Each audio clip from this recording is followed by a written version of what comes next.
वे पूरी भाषा है, हम कुंठित हैं तो वह एक अभिलाषा है। हम एक शब्द है तो वे पूरी भाषा है, हम कुंठित हैं तो वह एक अभिलाषा है। बस यही माँ की परिभाषा है। हम समुद्र का है तेज वेग तो झरनों का वह निर्मल स्वर, हम एक शूल है तो वह सहस्त्र ढाल प्रखर, हम दुनिया के हैं अंग वह उसकी अनुक्रमण का है, हम पत्थर के हैं संग वह कंचन की कण का है, हम बकवास है वह भाषण है, हम सरकार है वह शासन है, हम लवकुश है वह सीता है, हम छंद है वह कविता है, हम राजा है वह राज है, हम मस्तक है वह ताज है, वही सरस्वती का उद्गम है, वही एक सुभाषा है। हम एक शब्द है तो वे पूरी भाषा। वाह वाह वाह वाह, भाई ग्रेट, वाह चैलेंज, क्या बात, क्या बात। लेकिन आज ये कहता हूं, वाह, मैं मां को परिभाषा देने वाला कौन?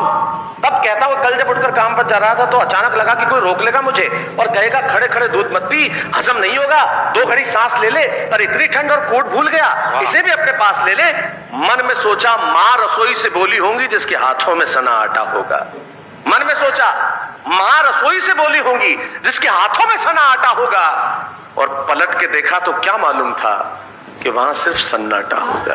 और पलट के देखा तो क्या मालूम था कि वहां सिर्फ सन्नाटा होगा। अरे अब हवाएं ही तो बात करती है मुझसे। ये कविता पढ़ता हूं, जब मैं लोगों की आंखों में आंसू देखता हूं तो मुझे लगता है मेरी कविता सार्थक हो गई, करुणा के द्वार खुल गए। तब कहता हूं अरे अरे हवाएं तो बात करती है मुझसे। लगता है जब जाऊंगा जब कोई नहीं होता तो अंतरिक्ष बात करता है, वैक्यूम में निर्वात बात करता है। अरे अब हवाएं ही तो बात करती है मुझसे। लगता है जब जाऊंगा किसी खास काम से तो कोई कहेगा दही शक्कर खा ले बेटा, अच्छा शगुन होता है, कोई कहेगा गुड़ खा ले बेटा, अच्छा शगुन होता है। पर मन इसी बात के लिए तो रोता है कि सब कुछ है मां, सब कुछ। जिस आजादी के लिए तुझसे मैं सारी उम्र लड़ता रहा वो सारी आजादी मेरे पास है। मित्रों, जब माया में बचपन में टोकती है ये मत कर, वो मत कर, यहां मत जा, ऐसा मत कर, वहां मत जा, तब हम आजाद होना चाहते हैं। और आजादी की कीमत क्या देनी पड़ती है तो सुनना कि सब कुछ है मां, सब कुछ।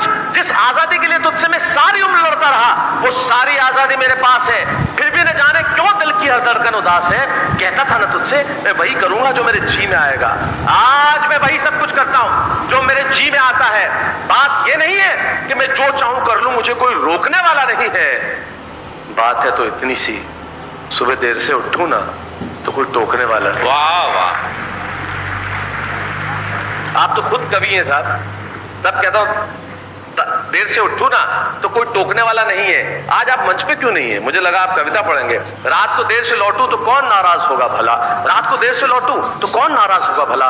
कौन कहेगा कि बार बार अब कहां चला। आपके जीवन से कुछ दृश्य चुराता हूं और आप ही को सौंपता हूं, सबके जीवन में होंगे। रात को देर से लौटूं तो कौन नाराज होगा भला। कौन कहेगा बार बार कि अब कहां चला। दोस्तों के साथ घूमने पर उल्हाने कौन देगा, मेरे वो तमाम झूठे बहाने कौन देगा। कौन कहेगा कि इस उम्र में क्यों परेशान करता है। राम, ये लड़का क्यों नहीं सुधरता है, पैसे कहां खर्च हो जाते हैं तेरे, क्यों नहीं बताता है। सारा सारा दिन मुझे सताता है, रात को देर से आता है, खाना गर्म करने को जागती रहूं, खिलाने को तेरे पीछे भागती रहूं, बहाती रहूं आंसू तेरे लिए। कभी कुछ सोचा है मेरे लिए। अरे मेरा तो क्या होना है और क्या हो रहा है, मेरा तो क्या होना है और क्या हुआ है, इस बुढ़िया का क्या होना है, क्या हुआ है। तू खुश रहना, यही दुआ है। अरुण समझ सकता हूं मैं, अरुण की माता जी जो हम सबकी प्रिय है, जो मेरी भी माँ है, वो दुनिया में नहीं रही कुछ दिन पहले। तो मैं अरुण के इस दर्द को समझता हूं कि ये क्या समझ रहा होगा। लेकिन जो अगली पंक्ति में कहना चाह रहा हूं वो समझना।